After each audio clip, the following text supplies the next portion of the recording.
Hi friends, welcome to my channel.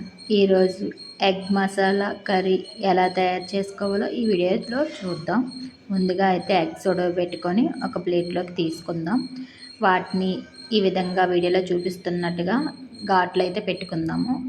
ఘాట్లు ఎందుకు పెట్టుకుంటామంటే మనం మసాలా కర్రీ చేస్తున్నాం కాబట్టి ఆ మసాలా ఎగ్ లోపలికి వెళ్ళడానికైతే ఇలా పెట్టుకుంటాము. ముందుగా అయితే కారం తీసుకొని, ఇవి ఇంట్లో పట్టిన కారం కాబట్టి చాలామంది పసుపు తీసుకుంటారు. ఇంట్లో కారం పసుపు అన్నీ కలిపిసే ఉంటుంది కాబట్టి నేను ఈ విధంగా గుడ్కి మొత్తం అంతా రాసుకుంటున్నాను. మీకు ఏ విధంగా కావాలంటే ఆ విధంగా పసుపు అయితే పసుపు, లేదంటే ఈ విధంగా ట్రై చేయండి. ముందుగా స్టవ్ ఆన్ చేసుకొని ప్యాన్ పెట్టుకొని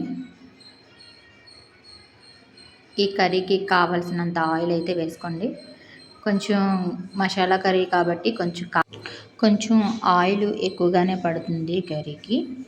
ముందుగా అయితే ఆయిల్లో ఇలా ఎగ్స్ ఒకదాని తర్వాత ఒకటి ఫ్రై చేసుకుందాము. వీటన్నిటిని బాగా అన్ని వైపులా బాగా వేపుకోవాలి. వీడియోలో చూపిస్తున్న విధంగా బాగా రోస్ట్ చేసుకుందాం. ఎగ్స్ మరీ ఎక్కువగా రోస్ట్ చేసుకున్నా కూడా అంతే, నాకైతే నచ్చదు. మీకు నచ్చితే మీరు ఇంకా రోస్ట్ చేసుకోండి. నాకు ఈ విధంగా సరిపోతాయి అనిపించింది. నేను తీసి పక్కన పెట్టుకుంటున్నాను ఒకదానికొకటి. ముందుగా ఆయిల్లో పచ్చిమిర్చి వేసి బాగా వేపుకుంటున్నాను. తర్వాత ఉల్లిపాయ పేస్ట్ వేసి బాగా కలుపుకోవాలి.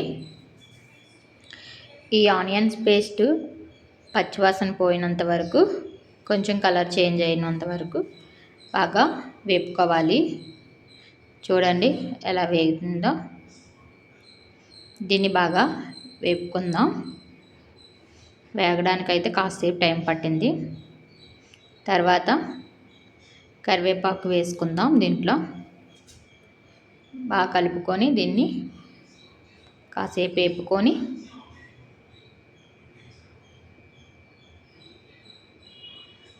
మళ్ళీ ఒకసారి కలుపుకొని చూద్దాం. వేగిపోయింది. తర్వాత అల్లం వెల్లుల్లిపాయ పేస్ట్ అయితే నేను వేసుకుంటున్నాను. వేసుకొని దీన్ని మొత్తాన్ని బాగా కలుపుకోవాలి. అల్లం వెల్లుల్లిపాయ పేస్ట్ బాగా వేగిపోయాక దీంట్లో టమాటా ప్యూరీ అయితే వేసుకుంటున్నాను.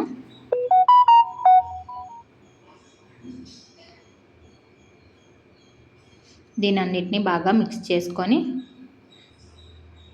కాసేపు అయితే అలా ఉంచేద్దాం. ఇది మసాలా మొత్తం బాగా వేగిపోతుంది.